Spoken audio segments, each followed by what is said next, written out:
Thierry Ardisson, l'adieu bouleversant d'un homme de télé et de cœur. L'homme en noir s'est éteint.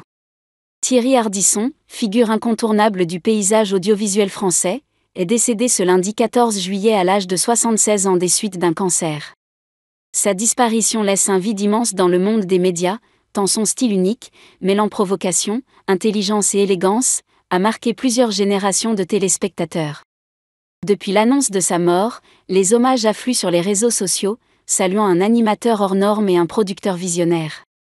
Parmi les témoignages les plus poignants, celui de la journaliste Léa Salamé sur BFM TV a particulièrement ému. Elle a évoqué leur dernière rencontre, en mai dernier, sur le plateau de la matinale de France Inter. Thierry Ardisson était venu présenter son livre L'homme en noir, un ouvrage très personnel. Mais ce jour-là, un autre livre avait bouleversé l'animateur, Intérieure nuit, le récit intime de Nicolas Demorand sur sa bipolarité. Son livre m'a explosé, avait-il confié en direct, visiblement ému. Les larmes aux yeux, il révélait une fragilité jusqu'alors peu connue, évoquant en filigrane sa propre maladie, longtemps tenue secrète. Léa Salamé se souvient de cette scène marquante, il m'a demandé où était Demorand.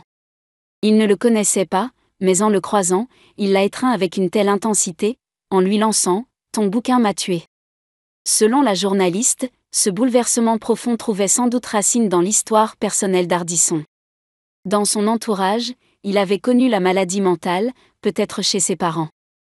Cela l'avait beaucoup marqué.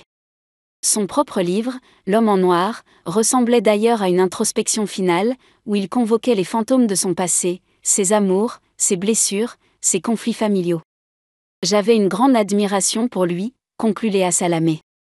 Le voir, lui, ce provocateur assumé, pleurer sincèrement sans aucun artifice m'a bouleversé.